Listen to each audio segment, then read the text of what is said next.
Good morning, New York Met fans. How are we all doing today? Happy Thursday. Beautiful weather here in the New York area. Enjoy it while you can. It's a good day to play some autumn baseball if you still do play baseball. In the major leagues, there's only a few teams still playing baseball. Would we like to talk about them? Why not? Let's talk about it. This playoff series has been unique. The Houston Astros, the Boston Red Sox, the Atlanta Braves versus the Los Angeles Dodgers. It's been a thrill a minute. What a ride. What's going to happen next? Well, the Dodgers have their back to the wall. They will be going with a bullpen game against maybe the toughest pitcher in the playoffs, Max Fried. We'll see what happens there. I think this is night. Atlanta more or less is going to have to put them away, even though the Dodgers will be going to Atlanta. Game 6, they'll have Scherzer going. And Game 7, Walker Buehler. So you never know what's going to happen on any given day, but Atlanta loses tonight. They're going to be thinking about Scherzer and Buehler at home, and the pressure, I think, will kind of shift back on the Braves. But tonight, it's going to be a classic. Yes, indeed. Everyone should be watching this one. Fried going against a bullpen game. The Dodgers got their backs to the wall. We'll see what happens. And how about those Houston Astros? Just when they couldn't pitch anymore, couldn't get anything out of their starting pitching, they came in with a fantastic, dominating performance yesterday. Now they go back home up 3-2. The beginning of all this, the playoff season, I predicted a Houston Dodger World Series. I'm still sticking with it. I never give up on my teams that I pick. So I think Houston will put Boston away at home and expect the craziness of the Los Angeles Dodgers to prevail. Don't bet on it. Don't listen to me when it comes to money in sports. But we'll see. We will see. And that's why I never make concrete predictions, because it always comes back to bite you in the ass. But if you go by the numbers, it's a Houston-Los Angeles World Series.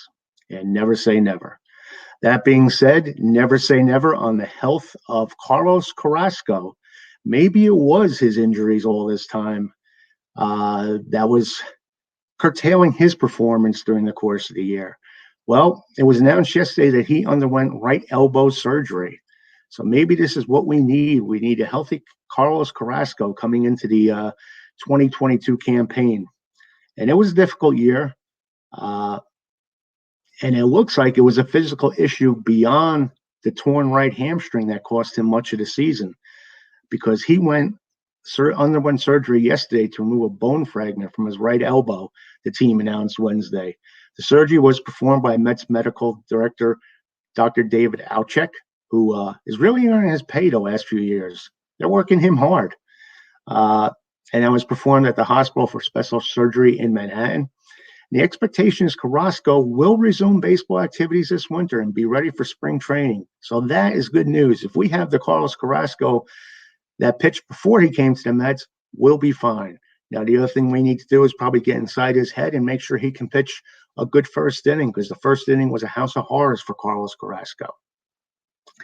Now, sources are saying that Carrasco knew about the bone fragment during the season, but after consulting with Auchek, elected to pitch through it. And I'm not sure if that's always a good thing. The pride of the athlete takes over and he thinks he can do it. But as you can see, the performance did not live up to the expectations. Now, 34-year-old Carrasco sustained the torn right hamstring injury in spring training. And you wonder if just him favoring the hamstring in his recovery had something to do with an elbow injury. Well, sometimes one thing leads to another. And Carlos didn't make his Met debut until July, actually the end of July 30th. And he was kind of the sleeper, and believe it or not, he was a sleeper in the Lindor deal. But even still, we expected much better from him. He pitched 12 starts this year. He went 1-5 with a 6.04 ERA and a 1.435 WHIP. Those are kind of like Matt Harvey numbers. We should have just kept Matt Harvey. But I do have faith in Carlos, and I think he will be a hell of a lot better next year. And he was finding a groove a little bit in late August and September, if you recall. He did shorten his minor league rehab assignment. His highlights did include a 3-hitter over 7 innings with 2 earned runs allowed against the Giants on August 26th. And that's not too shabby because the Giants were red hot at that time. And he also had a 6-inning start against the Phillies on September 8th, in which he allowed 2 runs. Now, most of the time when you have injuries like this, you do have that occasional good game, and you suffer 1 or 2. It's a bumpy ride the whole time. Depends on the day of the week and how you're feeling. But he did finish, and this was the disappointing part, and this is where the injury really may have started taking effect. He finished with 2 clunkers, as you recall, against the Brewers and the Braves, in which he allowed a combined 10 earned runs over 9 innings. And we were wondering what the deal was with Carrasco. And I always say that when you have a bad year like you did, like Carlos Carrasco, injuries are involved. And I know nothing besides what you guys know, but I also think that's a story with Jeff McNeil. He was hiding something. You just don't hit the way McNeil did all these years and not be hiding an injury.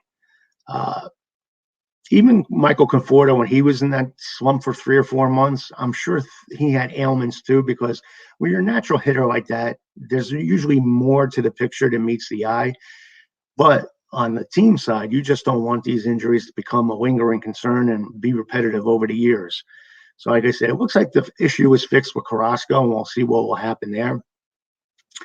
And I think the Mets are going to feel a little bit secure heading into the offseason with this. They got DeGrom and Walker. All 3 are under contract for 2022.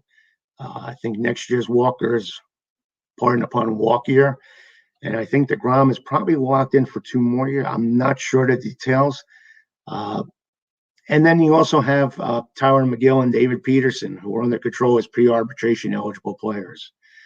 And throw into the mix Stroman and Syndergaard. I think they will sign Stroman long-term. And Syndergaard, I think both are going to agree to a qualifying offer and have him come aboard for 1 more year. But you never have enough starting pitching, and this year was proof positive. So the Mets are going to have to invest in pitching. You do not win in today's game without starting pitching. And it looks like the whole staff had the way the playoffs are. You need middle relievers and closers too. Is there such a thing as a closer anymore? But anyway, you do need arms, and the Mets are going to need all the help they can get. But probably the biggest concern right now is Jacob deGrom, who missed the second half of the season with what team president Sandy Alderson called a low-grade tear of the ulnar collateral ligament. Now, deGrom, who only pitched basically half the season, he came in July 7th. He resumed throwing in the final month of the season. The high end of the free agent starting pitching market will include names such as Max Scherzer, Robbie Ray, and Kevin Gausman. Will the Mets step into that market? We shall see. The Mets will have to decide how aggressive they want to be in pursuing Stroman. I think they have to go all. I think Stroman wants to be a Met. I think he's made for the New York market. I know he's a controversial figure. He says things that probably most players wouldn't say to the media or on Twitter, but he's a gamer, and you can see he's one hell of an athlete. I mean, I haven't seen a Mets starting pitcher field like that since Ronnie Darling, I think. he was quite the defensive position player. Now, Syndergaard only pitched 2 innings this season after his rehab start from Tommy John surgery. But we'll see about that qualifying offer. It'll be $18.4 million for a year. So we'll see what happens there. What else is happening? Well, it looks like Billy Beane was actually considering coming to the Mets. But and I give him credit for this, he didn't come for the money. He didn't come for the glory. He stayed in Oakland because of his family. And I would respect someone who makes the decision based on his family decisions. And to me, nothing comes before baseball more than family. So he did the right thing, and that was good to see. He did say his family is more important in his career, and I wholeheartedly. He denied the fact that he had a strong objection with working in Sandy Alderson and Steve Cohen. Actually, he said, the only reason I would consider leaving what I'm doing now is because of Sandy Alderson and Steve Cohen. And he said that last night. And that begged the question of why Beane removed himself from consideration for the Mets job search. To him, the answer was simple. His family is more important than his career. And it's good to see that in this day and age. He said, creating chaos in my children's lives for my own ambition feels like a selfish thing to do. Now, Beane has twin girls entering the same Catholic high school, and that's a tough period for any adolescent, the high school years. So he didn't want to unsell that. And it was the same school that his wife attended. So he's keeping it all in the family, and that's cute. They're involved in sports, and they've built a life there. So Billy Beane is happy, and that's kind of what I figured. I also know that he has part ownership in the A's, and that may have a little bit of influence too. I think he owns 4% of the A's. So, and he also has ownership in 2 European soccer teams and a cricket team. So he's a well-invested man. So he's not only smart on the baseball field, but he knows how to make a dollar off the field.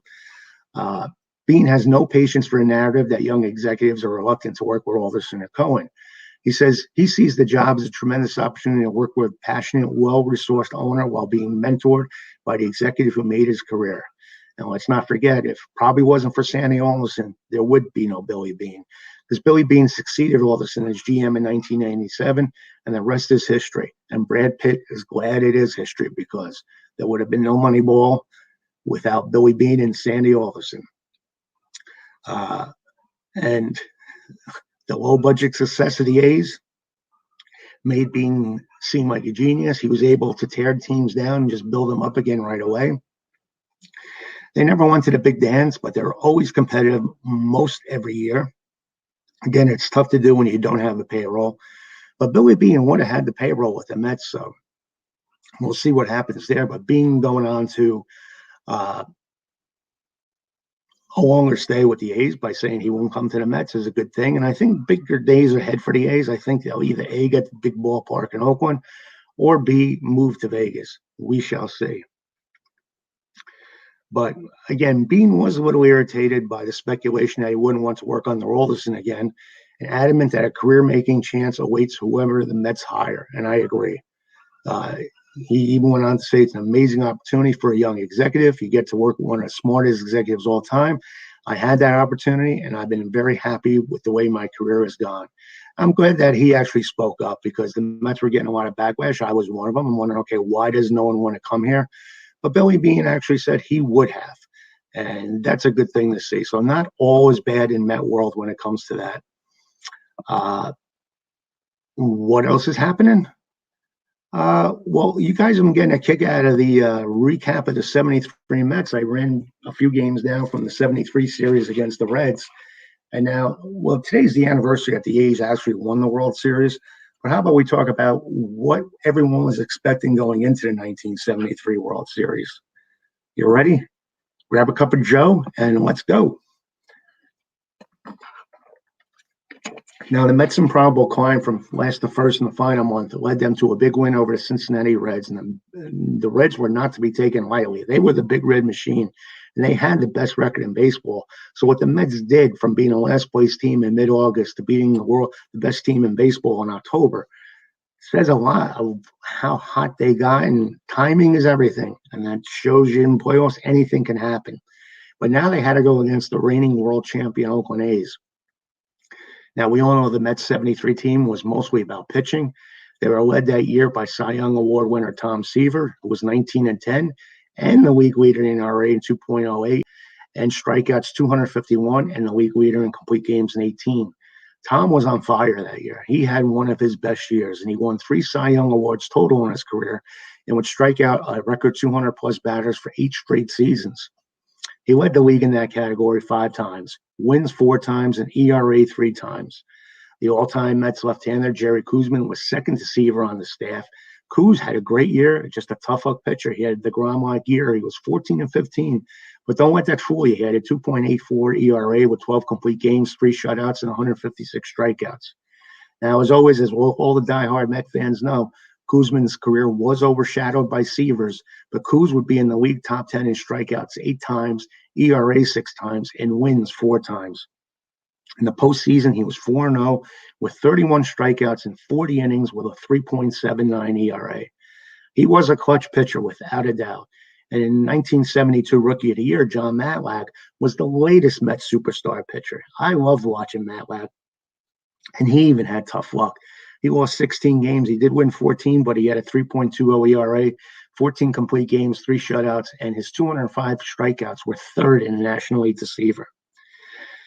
Now, Matlack would be a 4-time 15-game winner. As we recall this year, he was retired and he wasn't retired. He was put into the Mets Hall of Fame this past year, and that was good to see. Long overdue. Matlack made 3 All-Star teams, and he was in the league top 10 in strikeouts 7 times, shutouts 6 times, ERA and complete games 4 times each. So that big 3 was something else, sort of like the Smoltz, Glavine, Maddox combo. Probably a little bit below that, but you get the idea. Now, George Stone, he was the pleasant surprise. He was the sleeping beauty in 1973. Had come over from Atlanta before the season and was the staff surprise at 12-3 with a 2.80 ERA in 27 games. One of the game's top relief pitchers of his era was the Mets' leading fireman of the bullpen, our friend and lovable by all, Tug McGraw. He was 5-6 with 25 saves and 3.87 ERA. Now, those numbers may not seem startling, but he came a long way as the season progressed. He was having a horrible year, and he was the team's main cheerleader as well. And he was the one. It's a long story, and I think we went over this on a podcast before that led the rally cry, you gotta believe. And it's funny how that all worked out. One day, again, we'll rehash that, but let's continue on with this team. Tug would pound his glove on his thigh after a big strikeout or at the end of a game, which was the message of affection to his wife, Phyllis. From August 22nd, now this is what I was talking about before, he had gone 5-0 with 12 saves, allowing just 4 earned runs in 43 innings. Although he never led the league in saves, he came in second twice and was in the top 10 7 times, making 2 All-Star teams. Now, also on that team, we had veteran Ray Sadecki. He was a good pitcher in his time. He was 5-4, 1 save, 3.39 ERA, and 87 Ks in 116 innings. And he was filling the void wherever they needed. He did a fine job as a starter and reliever that season. And let's not forget, he won a World Series as a 20-game winner for the 64 Cardinals. Jim McAndrew, one of those leftovers from the 69 team, he had a rough year, 3-8, 5.38 ERA, and 1 save. And Buzz Capra was 2-7 with 4 saves and 3.86 ERA. And better things were ahead for Buzz as he would go on to lead the NL ERA, National League in ERA in 74 with the Atlanta Braves.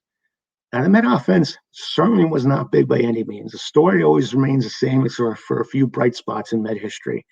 If there was only another bat or two in this lineup, pitching staff of the 70s may have gone to more World Series.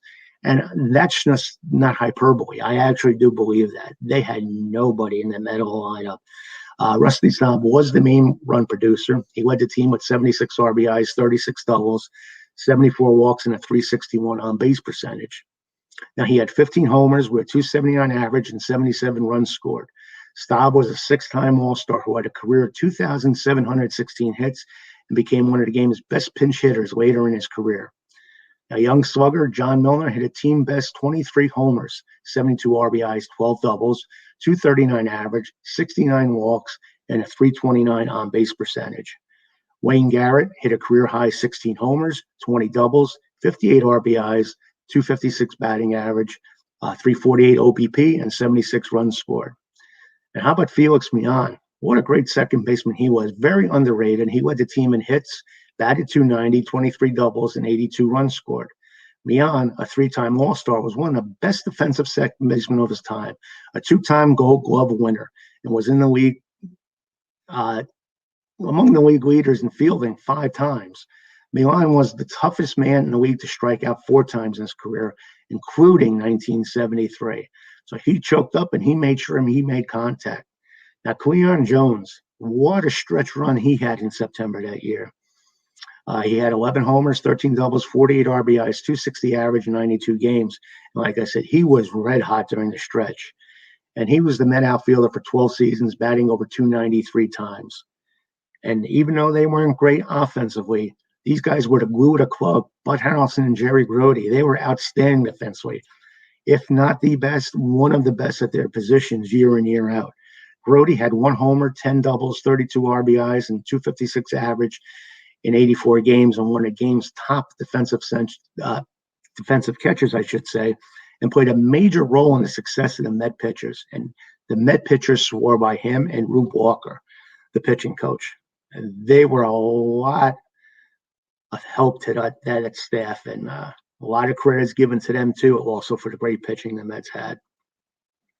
Now, Buddy, one of my favorite players, batted .258, .348 on base percentage, 12 doubles, 3 triples, 20 RBIs, and he was a 2-time All-Star and a Gold Glove winner. Don Hahn had become the main center fielder. 93 games, 229, 2 homers, 10 doubles, 21 RBIs, was not known for his hitting, but would have a solid World Series. Willie Mays closed out his Hall of Fame career that season with 6 homers, 10 doubles, 25 RBIs, and batted .211. He would have had a good postseason in the few appearances he made. Mays made 24 All-Star appearances. Now, some of those years they played 2 games in a year to benefit the pension fund, but nonetheless, he did play 24 All-Star games with 12 Gold Gloves, and he was an MVP twice. Mays led the league in homers and stolen bases 4 times.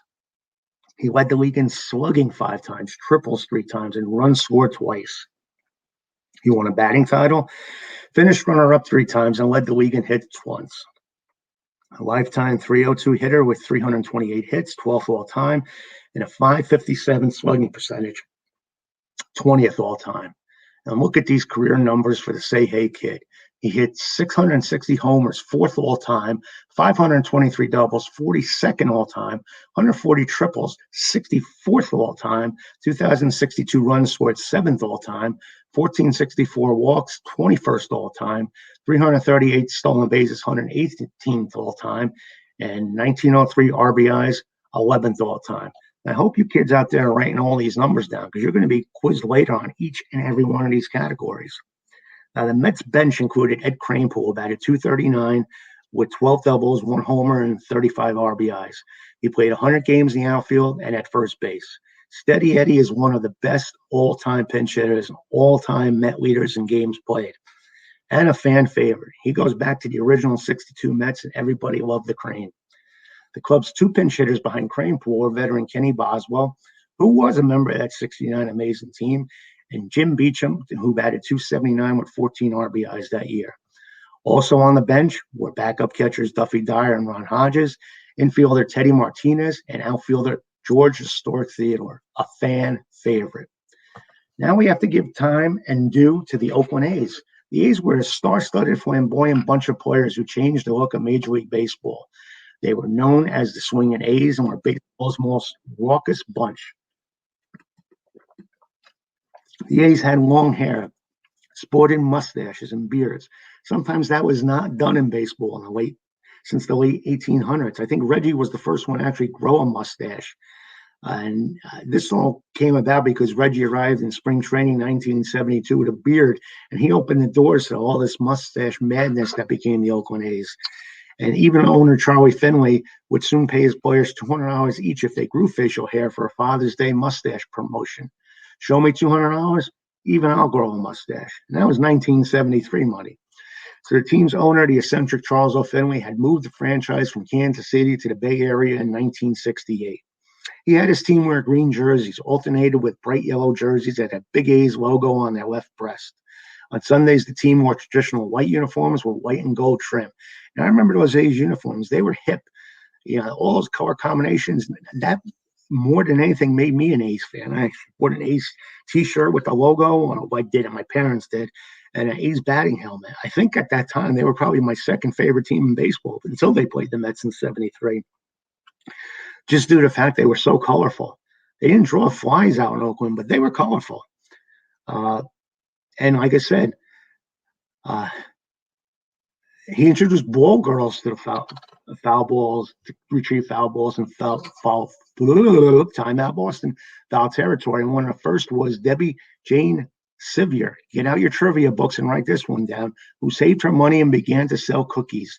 Debbie later became successful entrepreneur Debbie Fields of the famous Mrs. Fields cookies. So when you're having a Mrs. Fields cookie, think of Charlie O and the Swinging A's. Now, although they won 3 straight championships, they suffered from poor attendance in the large metro area of the San Francisco Bay. Charlie O gave his players good bonuses signed with the club, but then as they became stars, he refused to give them big increases, and that was always a problem in Oakland. When he began to lose players to free agency, he tried to sell them off until Commissioner Bowie Kuhn stepped in. Maybe most famously, he used the name, a mule named Charlie O, as the team's mascot. He paraded him around the field and brought him to press conferences to any of the media events. Now, the 73 A's, let's get to specifics, had finished the regular season 94-68, 6 games ahead of the Kansas City Royals. The Royals were making a big splash. They were only an expansion team that came into existence in 69. And the A's pitching staff consisted of 3 20-game winners, Catfish Hunter, who was a future Hall of Famer. He went 21-5, 3.34 ERA, 11 complete games, 3 shutouts. He would win 20 games or more 5 straight seasons. That was kind of Catfish's claim to fame, as you recall. And he pitched a perfect game and won the 74 Cy Young Award, leading the league in ERA and wins. And next was the colorful Vida Blue. What a year he had in 72. Well, he carried that over into 73, too. He was 20-9 with 3.28 ERA, 158 Ks, 4 shutouts, and 13 complete games. Like I said, he won the 71 Cy Young Award and was a 3-time 20-game winner. The big 3 was rounded off by Kenny Holtzman, a crafty left-hander. I loved Kenny. I loved him with the Cubs, and I loved him with the A's. That's when I first started following baseball, and I was big into Kenny Holtzman. He was 21-13 with a 2.97 ERA, 157 Ks, 4 shutouts, and 16 complete games. Holtzman had thrown a no-hitter with the Chicago Cubs when he was a 17-game winner in 69 and 70. In Oakland, he won 19 games or better 3 straight years from 72 to 74. So what a 3A had. So you had 2 teams going on with relatively 3 pitchers who could have been Cy Young Award candidates every year. And John Odom, whom Fenway had wear the name Blue Moon on his uniform for publicity reasons, had an off year at 5-12.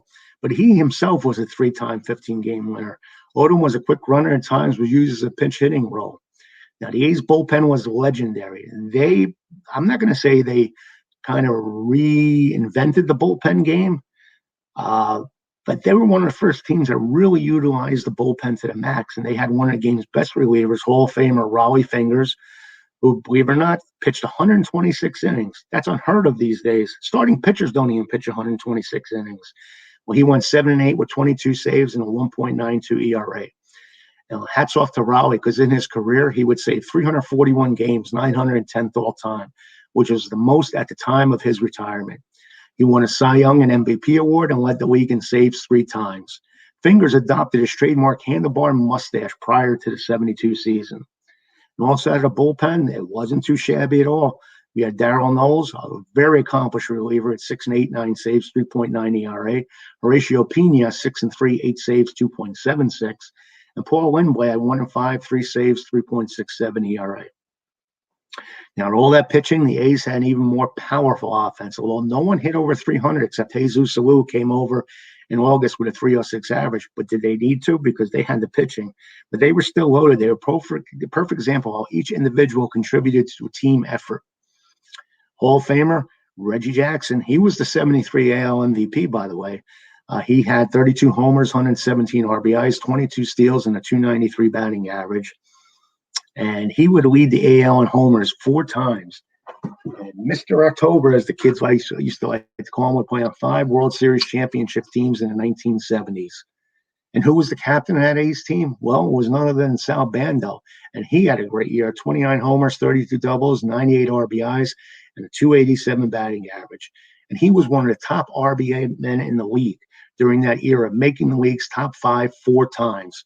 From 1969 to 1977, Bando won the league, being the league's leaders in home runs 4 times and walks every season. So he had a good eye. It wasn't about always batting average with Sal.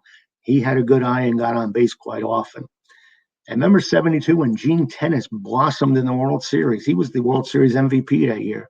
Well, he continued that on through in 73 with 24 homers, 18 doubles, 84 RBIs, and a 259 batting average. And he was the first baseman in 73, and he played a little catcher. Tennis led the league in walks twice and was in the top 10 in that category 8 times. So there's another guy. They were patient at the plate these days.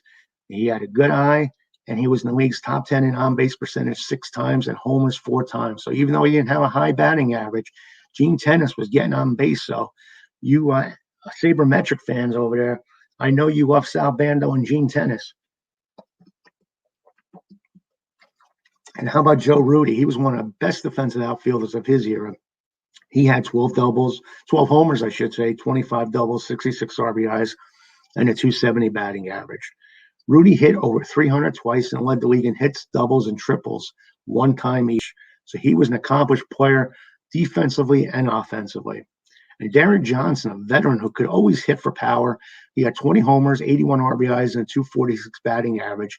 And he came over from the Phillies in May and was often used as a designated hitter. Now, remember, the American League was using a designated hitter. That started in, 72, I think? So 73 was a full year of the DH.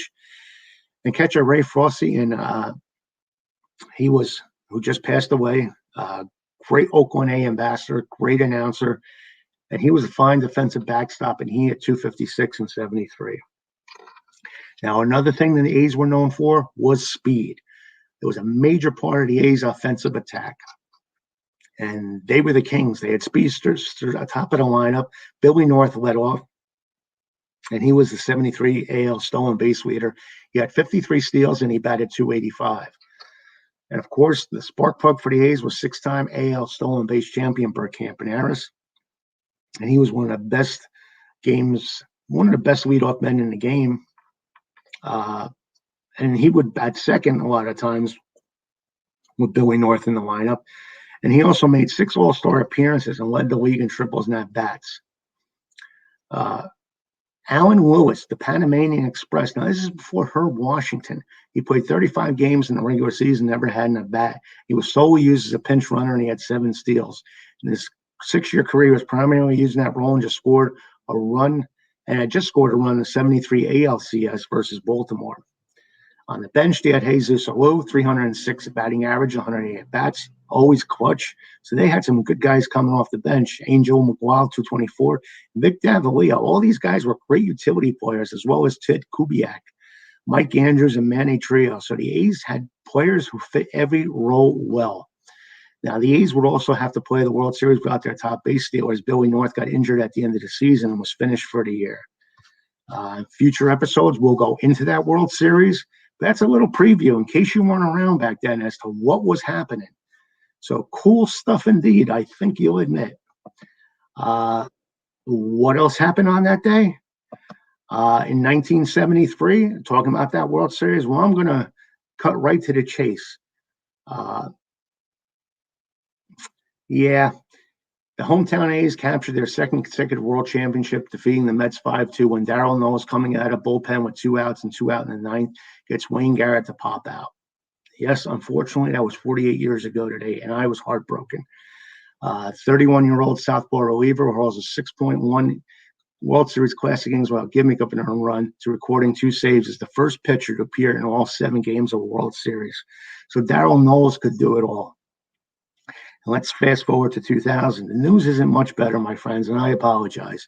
On this date in 2000, the longest World Series game ever played, the Yankees took on the Mets in Game 1 of the World Series in the dreaded Bronx. And thanks to Jose Vizcaino's 12th inning 2-out single, the Mets lost 4-3 in 4 hours and 51 minutes. Now, the victory surpassed the streaks established by Murderers Row clubs as the present Bronx Bombers won their 13th World Series game. What else is going on? Let's see. Let us see. We have birthdays. We always celebrate birthdays here. If you're a Met and had a birthday, you get recognized on this show. So how about a happy birthday wish to Dickie Gonzalez? Who remembers Dickie Gonzalez? Pitched 59 innings for us in 2001. War number 39, had a 4.88 ERA. All his appearances, except for 7, were in relief. So I shouldn't say. So he basically was a split reliever and a starter at the same time. Started 7 games, relieved in 9. And he was drafted by the Mets. But then the Mets then traded him with Bruce Chen and Luis Figueroa for Scott Strickland and Mike Watson and Philip C. Bell on April 5th, 2002. Who else is celebrating a birthday as you're looking at the birthday cake and can't wait to eat it, and you're waiting for me to finish so you can blow out the candles? Well, Jim Henderson, who was with us in 2016. Who remembers Jim? 44 games, 35 innings pitched, 4.37 ERA, all his appearances in relief, and he wore number 51. Who else is celebrating a birthday? Glad you asked. How about Danny Herrera? 2011, he was with us for 16 games, pitched 8 innings. He was a one-out specialist, and he was traded with Adrian Rosero by the Milwaukee Braves to the New York Mets in exchange for Francisco Rodriguez. Remember K-Rod in his turbulent time with the Mets? Well, we traded him to get Danny Herrera. And how about Jose Lobaton from 2018? Seems like these guys played a long time ago. It was only 3 years ago, and he wore number 59. Had 49 at-bats with the Mets. Nothing too stellar, mind you. Batted 143 with on-base percentage 216. But it's Jose's birthday, and he turns 37 today. Now, what else is going on? The greatest baseball group in Facebook for the New York Mets, New York Mets Baseball Way of Life. And here comes my shameless plug. If you're not a member of the group, please do join. We're New York Mets Baseball Way of Life on Facebook. Your Facebook may be changing its name, so I may have to figure out what the new name's going to be in a week or so. But don't let that fool you. You can still join on the platform we call Facebook. So good luck in doing so. As always, we have great content. We do this podcast, so if you're not subscribed to the podcast, it's New York Mets Baseball Way of Life. It's a podcast you can find on I think every platform carries us now. On our 2 YouTube channels, which is Baseball Way of Life and Utopian Baseball Universe. And we broadcast live on New York Mets Baseball Way of Life, Baseball Way of Life, and the Utopian Baseball Universe when we do these Mets spots. So in our group, we discussed a few things.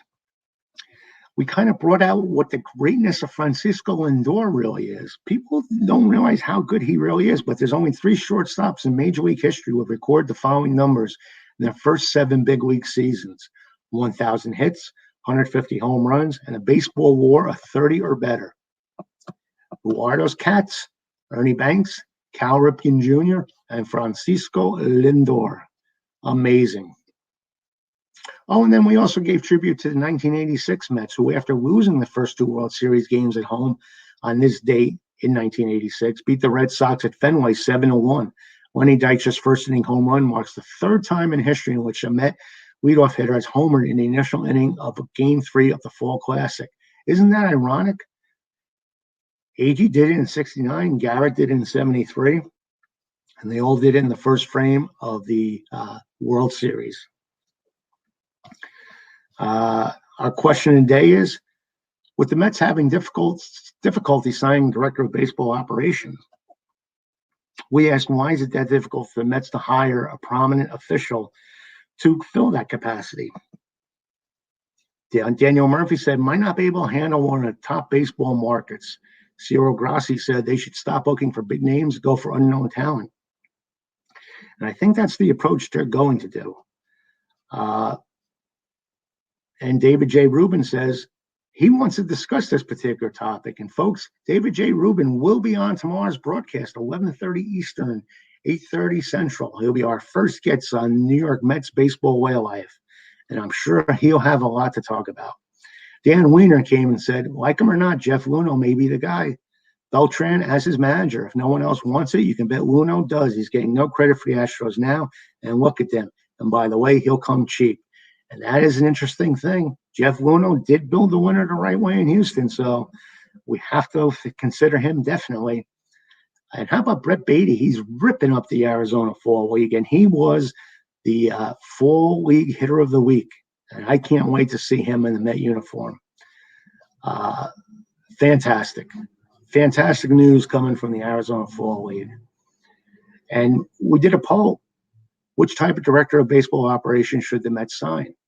The options were a young, up-and-coming baseball exec with limited experience, or B, a seasoned, experienced GM type. Well, 100% of you said you want the young and up-and-coming baseball executive. And the way the game is played now, it has changed. Let's admit it. It has changed. You have to be willing to adapt to today's game. And I think a young mind who thinks out of the box probably is the way to go. Yes, this curmudgeon old get off my lawn guy is agreeing. I am young in baseball thought, and I think you do have to change with the times. Now, as we end up every broadcast, as I take a sip of water. I need Joe because I thought this was coffee at first. Here's today's Mets trivia and Jeopardy question. Today's trivia question was, who was the last Met player to wear number 42 for the Mets? Today's Jeopardy. You want to hear the music? Dun, dun, dun, dun, dun, dun, dun, dun, dun, dun, dun, dun, dun. Okay, 2 clues. Signed with the New York Mets as a free agent on January 18, 2014. And he was born in Long Beach and was captain of the baseball team at Chaminade High School in Mineola, New York. Okay, the answer to our trivia question, which was, who was the last Met to wear number 42? It was Mo Vaughn. And congrats to our Met historian, Harvey Porter, on being the first to answer that one. And our Jeopardy, 2 clues, as I mentioned before, signed with the Mets as a free agent on January 18, 2014. And he was born in Long Beach and was captain of the baseball team at Chaminade High School in Mineola, New York. Well, the correct answer to that response, the correct response to those 2 clues is, who is John Lannon? Remember old lefty John Lannon? It's pretty good at Washington. Didn't do too much with us. But our West Coast Mets superfan David J. Rubin was the first one to hop on this. So that concludes our Jeopardy and trivia. And I think you're ready to conclude on me. I've been yapping for a long time. So again, thanks for watching, listening, whatever you do to hear my dulcet tones bring about my opinions to you guys. Don't forget, tomorrow, I'm probably going to do 2 shows. One's going to be live with David J. Rubin. We're just going to have an open forum with one of the big Mets super fans out there. And I might do my regular broadcast just highlighting what's going on that day in Met activity. I think David's going to have a lot to say. So tune in 11:30, and I think after that, I'm going to be doing my usual daily podcast on the Mets. So enjoy the beautiful weather out there, isn't it? So enjoy the beautiful day. Big game tonight in baseball. Yes, we promote other baseball games. It's not always about the Mets here, and it should be a classic. Dodgers with their back to the wall, which makes the game even more intriguing. See if they can do it at home and then carry it over to Atlanta. We'll talk again tomorrow. And as always, thanks for being a Met fan. It means you're the greatest group in the world. And Joey Buchholz, who's co-administrator of this group, who allows me to access, well, I'm now co-administrator of his group too. Yeah. He said the Braves wrap up tonight. So, Joey, if you're wrong, you will be noted on tomorrow's broadcast as being wrong. That's what I say about making predictions. But we'll see. He could be right or he could be wrong. Another reason why you should tune in tomorrow. Take care, guys. Enjoy the day, and we'll speak soon.